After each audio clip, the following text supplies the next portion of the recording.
Est-ce que vous savez que chaque année, 10 millions d'hectares de terres cultivées se transforment en désert? On connaît bien sûr l'expansion extraordinaire de l'économie chinoise, mais est-ce qu'on sait que son désert avance de 25 km par an et qu'il est déjà aux portes de Pékin? C'est ce qu'on va voir maintenant.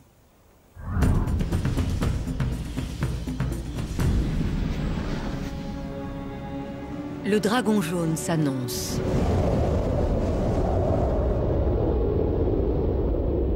Voici le monstre. Une gigantesque tempête de sable s'abat sur les campagnes chinoises. Bientôt, le raz-de-marée dévore Pékin. La capitale a l'habitude de vivre avec ces tempêtes. En 1993, une des plus virulentes avait tué 100 personnes et détruit 50 000 habitations. Selon certains experts, Pékin pourrait être menacé par le désert d'ici 100 ans.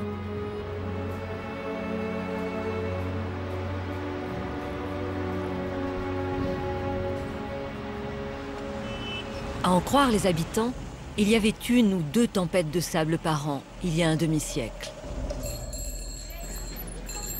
Désormais, les vendeurs de balais font de bonnes affaires. Une trentaine de tempêtes de sable atteint le village chaque printemps. La météo alimente les journaux et les conversations dans toutes les familles. Quand le vent arrive, que le sable est soulevé et qu'on est dans la rue, c'est comme si d'un seul coup, on suffoquait. On ne peut plus respirer en pleine ville avec tout ce sable. Les tempêtes viennent du nord. C'est ce qu'ils disent à la radio. Ça vient de la Mongolie intérieure. Là-bas, les vents sont très forts. La Mongolie intérieure. La plupart des tempêtes de sable prennent naissance ici, dans ce décor apparemment paisible, le plateau d'Alashan.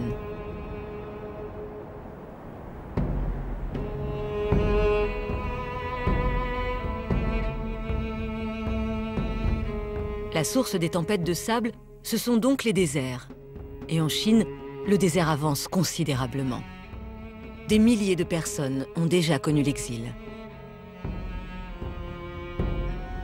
Zhu Rejiang et son épouse habitaient ici il y a encore 3 ans.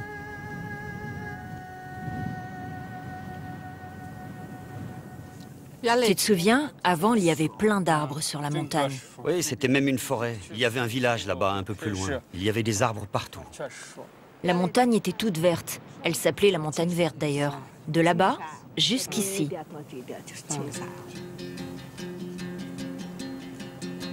L'activité humaine est en partie responsable de l'avancée du désert. En cause, le bétail.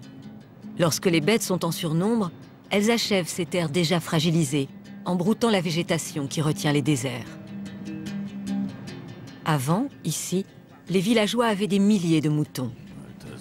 Zhu Rejiang et sa femme ont donc été contraints d'arrêter leur activité.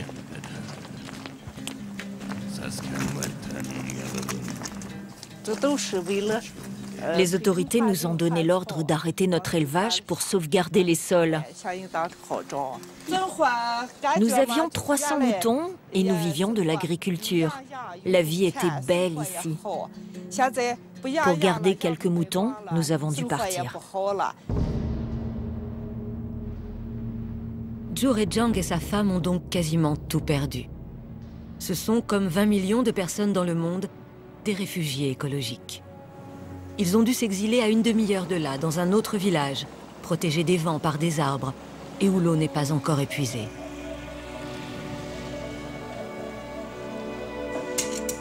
Pour déménager, la famille Zhu a touché 300 € des autorités. 300 € pour protéger l'environnement et reconstruire toute une vie. Peut-être un jour, le désert les rattrapera à nouveau. Alors, la mamie explique à sa petite fille qu'elle devra sans doute, elle aussi, émigrer un peu plus loin, pour s'inventer un avenir au-delà de ces terres hostiles.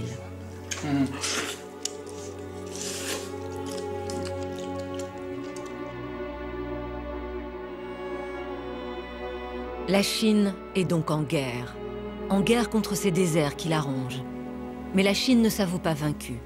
Regardez, elle a édifié une immense muraille verte, des rangées d'arbres sur 5000 km pour stopper l'avancée du sable. Un projet pharaonique, initié il y a 30 ans et qui durera près d'un siècle. Comme tous les Chinois, Dalin doit planter au moins 5 arbres par an. Les plantations sont même devenues sa profession. Il est ingénieur forestier en grande banlieue de Pékin. Il surveille la croissance des arbres. C'est vrai, on plante massivement pour lutter contre la désertification. C'est la principale solution qu'on ait trouvée. Les arbres vont fixer les poussières au sol en cas de vent. En plus, les arbres peuvent à la fois pomper et apporter de l'humidité.